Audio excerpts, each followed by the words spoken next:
Hello and good morning. So today we're going to be talking about diet tips for PCOS. I have a couple notes here I'm going to speak to. If you end up having any questions, you can go ahead and ask them in the comments. I would also love to know where you're joining me from today. Where are you located? And we're going to talk about nutrition and diet tips for PCOS. I've been getting a lot of questions as it pertains to PCOS, and this is one of the main areas to focus on. So I wanted to go into a little bit more detail for those of you who are getting started, or those of you who just need some more ideas on ways to support your fertility despite PCOS.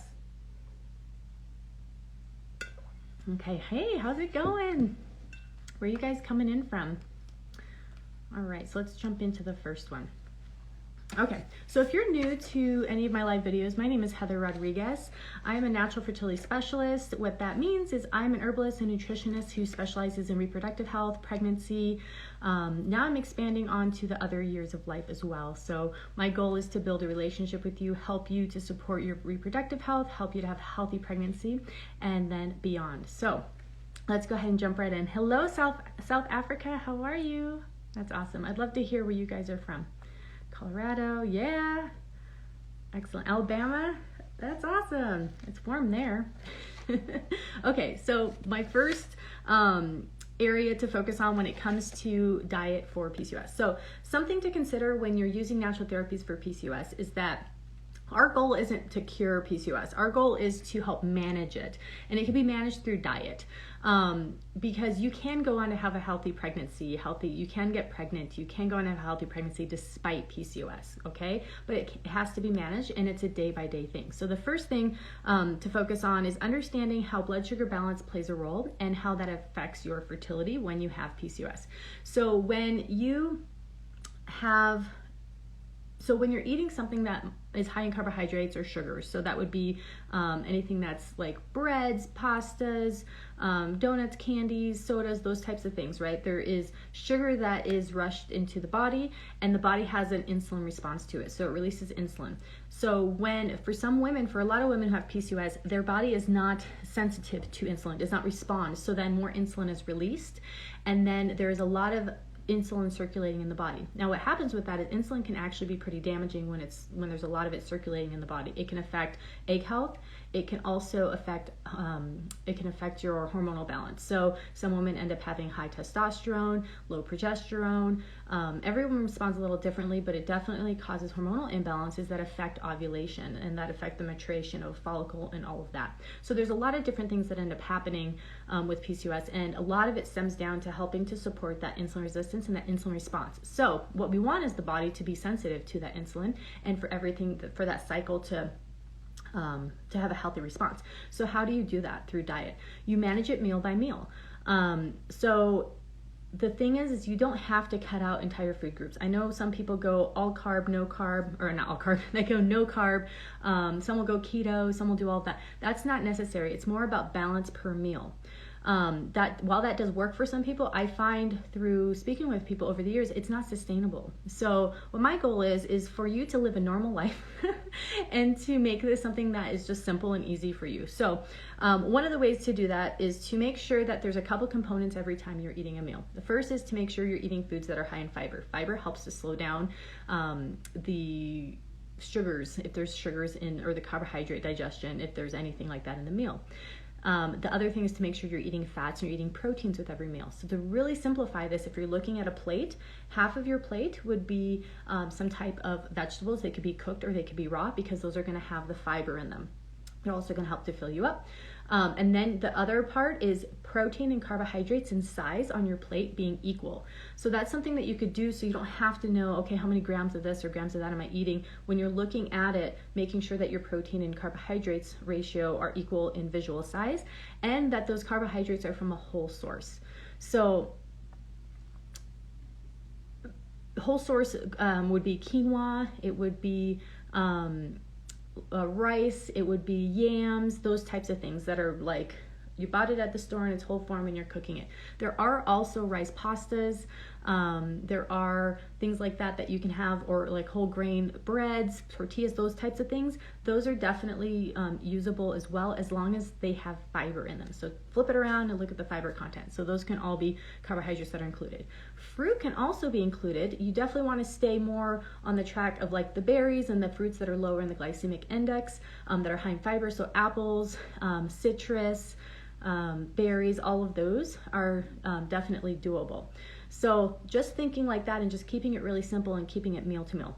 Now the other aspect when it comes to eating for PCOS is helping with cravings, because when we've gone from a diet that's high in processed foods, a lot of those foods turn into sugar. So there's this sugar addiction, and I'm completely aware of this, and I know the feeling. It's something that I'm constantly working on as well. So using tools and things to help you with to reduce those cravings is going to be very beneficial. There's different herbs and essential oils that you can use for that. I mentioned healthy fats. Healthy fats, one of the reasons that they're important is they help you to feel fuller longer. So if you find yourself craving a lot of sugars, look at how many fats you're eating in your day. Are you eating enough healthy fats? I find that really helps to balance that out, because you are getting enough calories, you're satiated, and then if they're healthy fats, they're helping with hormone production as well. Examples of healthy fats are going to be avocados, nuts, seeds, salad dressings that are like avocado oil based, olive oil based, and so on. Okay, so those are some of my main tips when it comes to healthy eating for PCOS, finding what works for you. I do get asked a lot about gluten, and I get asked a lot about dairy when it comes to eating for PCOS. So when it comes to dairy, you're gonna need to test it for yourself. The thing with dairy is it tends to be higher in sugar, and there's no fiber with it. It's not across the board, everyone needs to quit dairy or anything like that, but you just kind of need to see how your body responds to it, or make sure you're pairing it with something that's very high in fiber. A lot of dairy turns straight into sugar in the body. If you turn around and look at the nutritional facts, you can see the sugar content of it. When it comes to gluten-free, that's something again that you would want to test and see if that is helpful for you. Some women, they find it helpful because it reduces inflammation. Others, they kind of don't see any difference. So there's not any hard and fast rule about that, just some things to experiment with. Now, if you are experiencing PCOS and you are wanting to support thyroid health, again, that's another thing to look into. So I hope you found some of those tips helpful. I am holding a 30-day weight loss for hormonal health workshop, and I wanted to let you know about that because we only have 2 more days for you to join and sign up. If you're interested in that, send me a message. I can send you a link to the class that goes into great detail on what exactly that is, how it works, and how to lose weight in a very healthy way that's focused on hormonal health and helping women who have not been able to lose weight because of hormonal imbalances, because a lot of times you're doing all the things and they're not working because the hormonal aspect's not being focused on. So I can send you a link to that class. You can watch it. If it's a fit for you, then we can book a one-on-one and get you started for that. So I will be closing that entry into that in 2 days. I'm going to stay on real quick for a couple of questions. How much fiber should we be looking for with each of the carbs? So for fiber, I kind of look for the whole day being around 25 or more grams, but basically just looking at your meal and being like, do I have fiber in this meal? So if you have half your plate of vegetables, just being aware how much fiber is in these vegetables. Or if you're eating the carbohydrates, how much fiber is in those carbohydrates? Just making sure there's some in every single meal. Lynette is saying she definitely feels better with dairy gluten-free. Awesome. Yeah, I've definitely heard that a lot. Hello from Bangladesh. That's awesome. Hello. Hey, Gloria. Thanks for your information. It's really helpful. I am so glad that you were finding that helpful. Hey, from Jamaica. Oh, I absolutely love Jamaica. Mika's from Jamaica as well. Hey, from Nigeria. Hello. What time is it there? What herbs are good for PCOS? Is ashwagandha safe? Does it increase testosterone? Thanks for your video. So I'm not going to go into PCOS herbs right now. I have a couple different videos on that, but you can go to naturalfertilityinfo.com. There'll be a whole guide on herbs and PCOS there. And a note on that is you definitely want this insulin aspect of it, or this diet aspect, to be the foundation, and then add herbs to that. I wouldn't just do herbs without taking care of this dietary part, because they're not going to work as much. So that's important. Hey, Nadia. Okay, great. What if I'm vegan? What can I eat if I'm vegan and want to go gluten-free?